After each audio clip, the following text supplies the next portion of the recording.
Hello folks, and welcome to my channel. Just like to talk about two-stroke oil today and its importance. Sorry, just lining up the camera so I make the video as perfect as possible. So what we have here is a piston out of a 25cc Ryobi motor.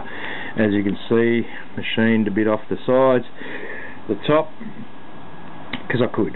Now, this dark spot here is what a piston should look like if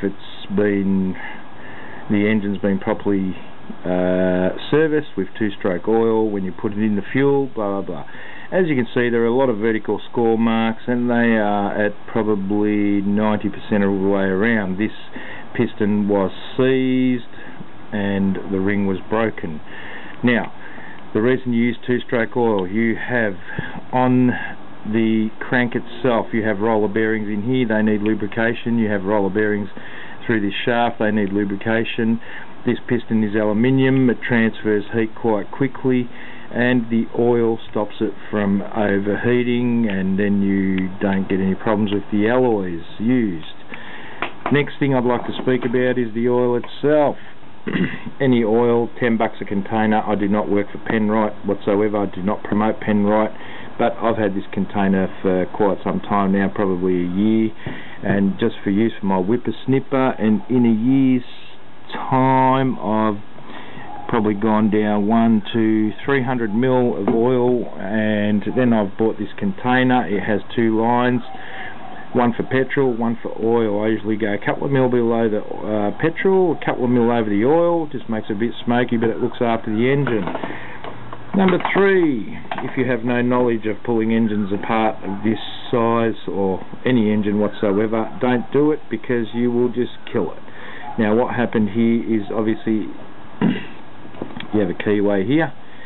On the stator goes on here. It's got a couple of magnets in it, and as it rotates, it fires the spark plug to the sequence of this piston, and this is all a timing thing. It's mechanically engineered to work and work perfect.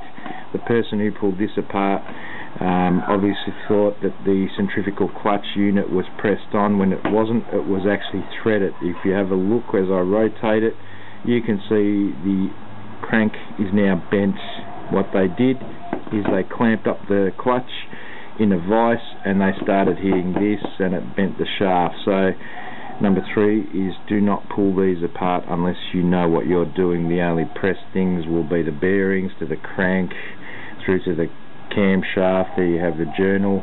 As you can see in this engine here, which was just a home brand engine, everything's nice and black in there. It's all glazed up. Oil was properly used, but something happened. I think the centrifugal clutch spring broke, and it wasn't engaging anymore, and that's part of the problem.